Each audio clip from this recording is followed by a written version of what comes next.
Hello everybody, this is Brandon with Above and Beyond Painting. We are just pre-sanding some doors and some dual posts for a showcase home that we are doing in the spring. Right now I have a door that I just got from the lumber yard. I am pre-sanding it with some 120 grit sandpaper, and we do that on every single door before we apply stain.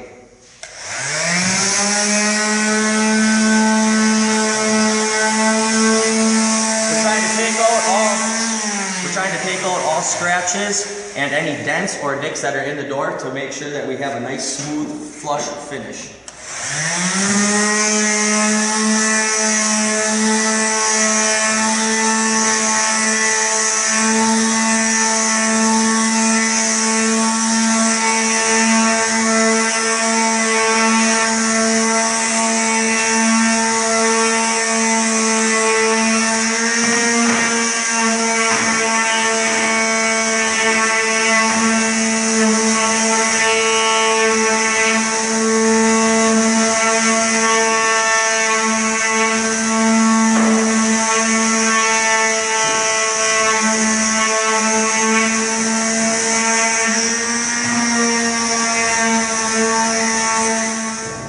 Step 2 now, where we are staining the door. I have the stain in a pressure pot, which is hooked up to my compressor. We have the PSI set at 28 pounds, and we're going to put some color on the door.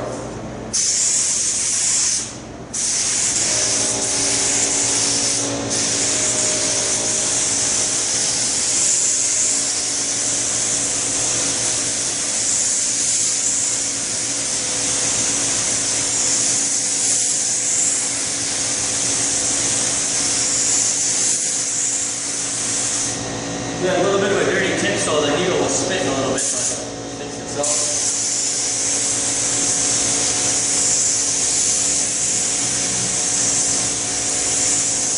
After spraying, you want to make sure that you get in all of the cracks in the paneling, because sometimes after staining, the panels will shrink, and then you'll end up with a white line on the side. So always make sure that all of your points are there.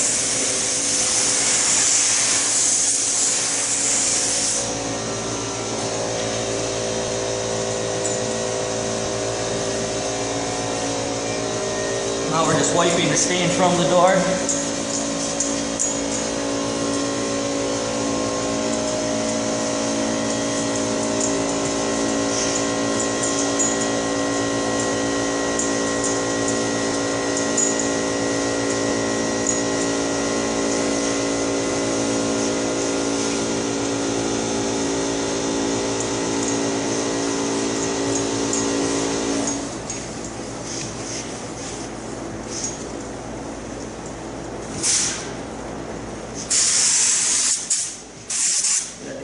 Move a little bit, so making sure we're getting full coverage with the stain.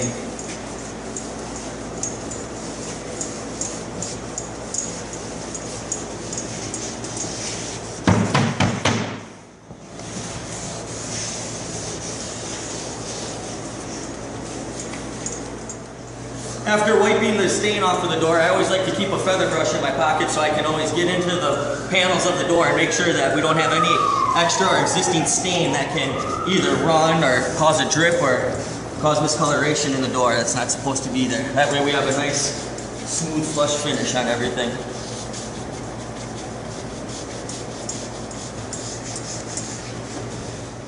Alright, after we stain the doors and wipe them, we let them dry for a little bit. And now before adding the sealer coat, which raises the grain on the door so we can sand it smooth before we apply varnish, I do a little bit of misting. That's just so take out any kind of imperfections, or sometimes you have a little bit of a light panel or a light piece of wood and you can kind of blend it just a little bit better to make the whole door look better.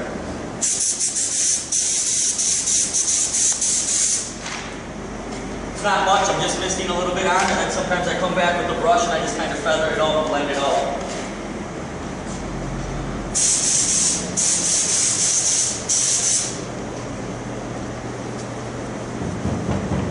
Now that we're done staining and misting, now we've moved on to the fourth step, I believe.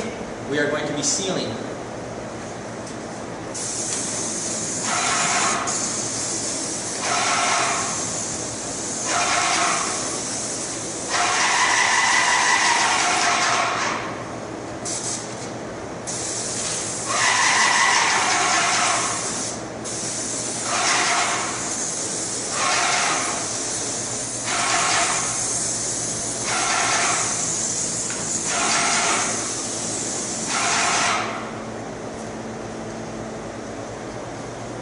I'm spraying with a crackle. I have a 511 tip. I usually like to keep my gun anywhere from 3 to 6 inches off of the door, depending on the width of the sanity tip.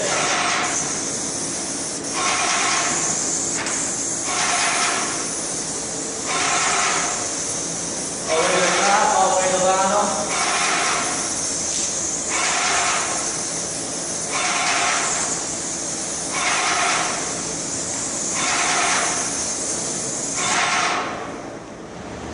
Alright, now we're on to the sanding stage. After sealing, we applied a coat of Sherwin-Williams sealer and lifted the grain on it. Now we're just knocking down the grain to make it smooth. We're using 3M fine grit sanding pads.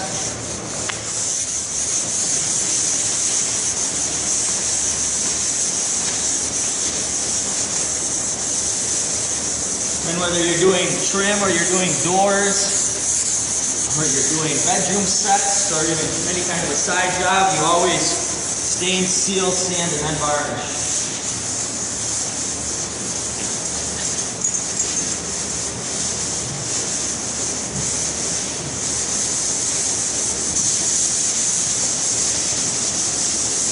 On our pre-sanding, we cut these edges with the 120 grit sandpaper just to round them just a hair softly, so when we're coming through with our fine grit after the sealer coat, that we don't cut through and burn through our edges when we get back to the raw wood. Alright, we're on our final stage of varnishing now. We started with a raw door and we stained it, and then we sealed it, we sanded it, and now we are varnishing. I'm spraying with a crackle, and I have a 511 fine mist tip in here.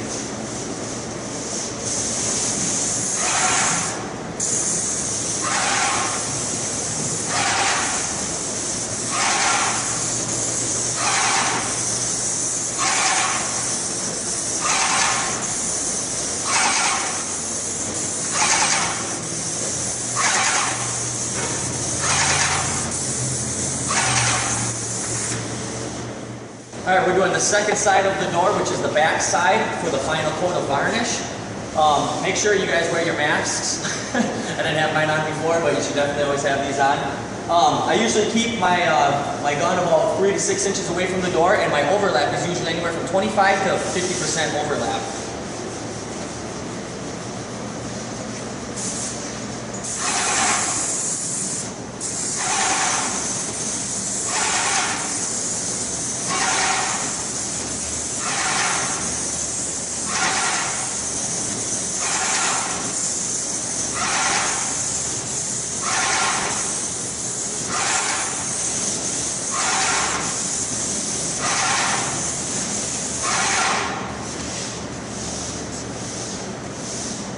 The other thing is to always make sure you bend your knees and get all the way to the bottom of the door, so you're applying the same amount from the top to the bottom of the door. And that is your finished product. Showcase quality interior door.